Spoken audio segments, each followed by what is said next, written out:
Bonjour, petite explication sur le contenu de l'onglet livraison.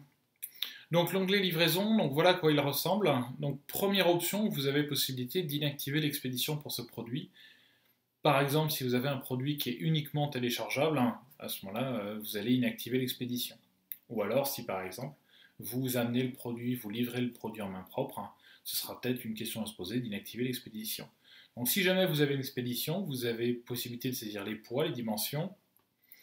Vous avez possibilité d'outrepasser le coût d'expédition par défaut de ce produit. Donc par défaut, c'est à mon sens peu utile.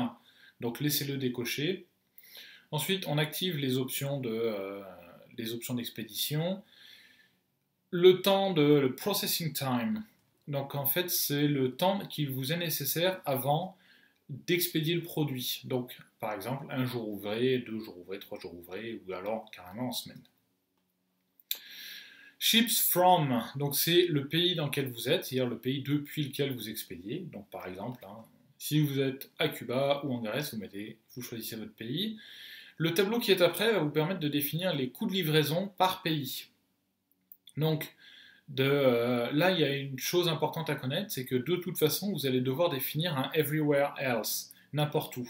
Définir un coût de livraison pour cet élément, pour une livraison partout ailleurs, puisque si jamais vous n'avez pas défini ce champ-là, cet élément-là, quelqu'un qui commande depuis un pays que vous n'avez pas paramétré, il va avoir des coûts de livraison à zéro.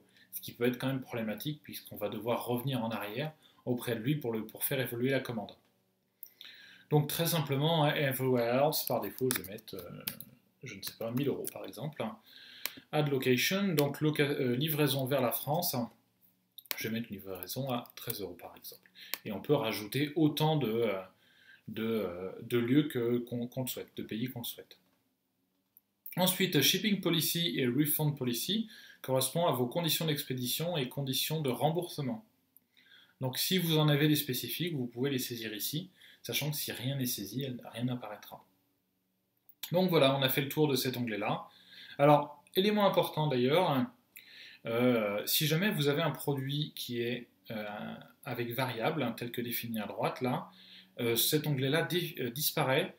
Donc, ce qu'on vous conseille, c'est vraiment de commencer par construire le produit comme un produit simple, de définir les coûts de livraison, et ensuite, dans un deuxième temps, de le modifier, de le transformer en produit avec variable.